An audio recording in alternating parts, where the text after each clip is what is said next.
Friends, super singer junior 6 finals April 21 நடக்க இருக்குது. So வந்துட்டு நம்மளுடைய மக்கள் எல்லாருமே வந்துட்டு அவங்களுடைய ஃபேவரட் கண்டஸ்டன்ஸ்க்கு வந்துட்டு ஓட் பண்ணிட்டு இருக்காங்க.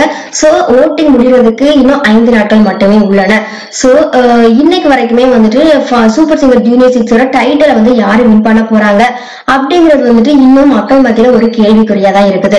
ஏன்னா இதுக்கு முன்னாடி நடந்த எல்லா சீசனுமே வந்துட்டு பார்க்கும்போது ஓரளவுக்கு வந்துட்டு மக்கள் ஏற்கனவே வந்துட்டு கணிச்சு வச்சிருப்பாங்க. ஸோ இவங்கதான் வந்துட்டு டைட்டில் வின்னர் ஆவாங்க அப்படிங்கிற மாதிரியா.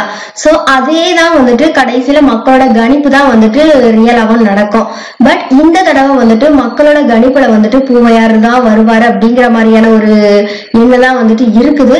சோ இத வந்து எப்படி சொல்றாங்க அப்படின்னு பார்க்கும்போது நம்ம ஏற்கனவே வந்து பார்த்ததுதான். நம்ம பூவையார் வந்துட்டு டேஞ்சர் ஜோன்ல வந்திருக்கும் போது நம்மளுடைய மக்கள் வந்துட்டு அவங்களுடைய ஓட்டிங்கை வந்துட்டு ஓட்டிங்கோட எண்ணிக்கையை வச்சே வந்து நம்ம தெரிஞ்சுக்கலாம் நம்ம பூவையாருக்கு வந்துட்டு எவ்வளவு சப்போர்ட்டர்ஸ் இருக்கிறாங்க அப்படிங்கிறது.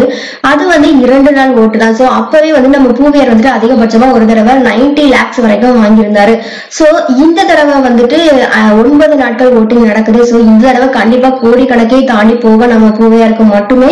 சோ ஆனாலும் வந்துட்டு நம்ம பூவையாரோட சப்போர்ட்டர்ஸ் வந்து நம்ம எல்லாருக்குமே வந்து தெரிஞ்சதுதான். ஆனாலும் நமக்கு தெரியாத இப்போ பாத்தீங்க அப்படின்னா பூவையாருக்கு வந்துட்டு எவ்வளவு வந்துட்டு ஒரு லவ்வர்ஸ் இருக்கிறாங்களோ அதை விடவும் வந்து ஹேட்டர்ஸும் இருக்கிறாங்க.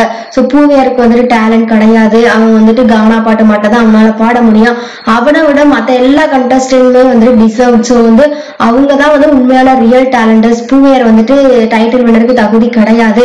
சோ நாங்க வந்துட்டு பூவையாருக்கு சப்போர்ட் பண்ண மாட்டோம், எங்களுடைய சப்போர்ட் எல்லாமே வந்துட்டு அனுஷ்யா, ரித்திக், சூர்யா இந்த மாதிரி உள்ளவங்களுக்கு தான் அப்படின்னு பூவையாரோட ஹேட்டர்ஸ் எல்லாமே வந்துட்டு இவங்களுக்கு வந்துட்டு சப்போர்ட் பண்றாங்க. சோ இவங்களுக்கு வந்துட்டு மக்கள் சப்போர்ட் எப்படி இருக்கும் அப்படிங்கறது வந்துட்டு இன்ன வரைக்கும் நமக்கு தெரியாது. ஏன்னா நம்ம பூவையாரோட மக்கள் சப்போர்ட்டை வந்துட்டு ரியலாவே பார்த்தாச்சு. பட் இவங்களுக்கு வந்துட்டு இன்னும் பார்க்கல. ஆனாலும் சமூக வலைத்தளங்கள்ல வந்துட்டு இவங்களுக்கும் நிறையவே ஆதரவு கொடுக்குறாங்க மக்கள்.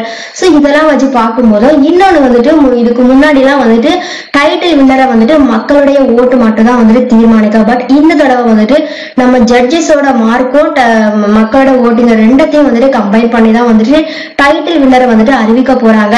சோ இந்த ஒரு காரணத்தினால வந்துட்டு டைட்டில் வின்னர் யாரு அப்படிங்கிறது வந்துட்டு இன்னைக்கு வரைக்கும் வந்துட்டு நம்ம மக்களால வந்துட்டு கணிக்கவே முடியல. சோ அது வந்துட்டு ஒரு மிகப்பெரிய கேள்விக்குறியா தான் இருக்குது. சோ ஒருவேளை மக்கள் ஓட்டிங்ல வந்துட்டு பூவையார் வந்துட்டு முதல்ல வந்தாலும் ஜட்ஜஸோட மார்க்ஸ்ல வந்துட்டு அவர் வந்து கம்மி ஆயிட்டாரு அப்படின்னா கண்டிப்பா அவரால் வந்து டைட்டில் வந்துட்டு வின் பண்ண முடியாது. சோ இதுதான் வந்துட்டு இப்போ வந்து சூப்பர் சிங்கர்ல நடந்துட்டு இருக்குது. சோ மக்களாகிய நீங்க வந்துட்டு யாருக்கு சப்போர்ட் பண்ண போறீங்க, உங்களோட பார்வையில வந்துட்டு யாரு டைட்டில் வின்னர் ஆக போறாங்க அப்படின்னு நீங்க நினைக்கிறீங்களோ அவங்களுடைய பெயரை மறக்காம கமெண்ட் பண்ணுங்க.